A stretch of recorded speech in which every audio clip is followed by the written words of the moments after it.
गीतसाराय गीततत्त्वाय गीतगोत्राय धीमहि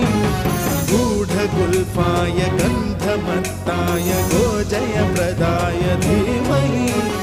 गुणातीताय गुणाधीशाय गुणप्रविष्टाय धीमहि एकदन्ताय वक्रतुण्डाय गौरीतनयाय धीमहि गजेशानाय बालचन्द्राय श्रीगणेशाय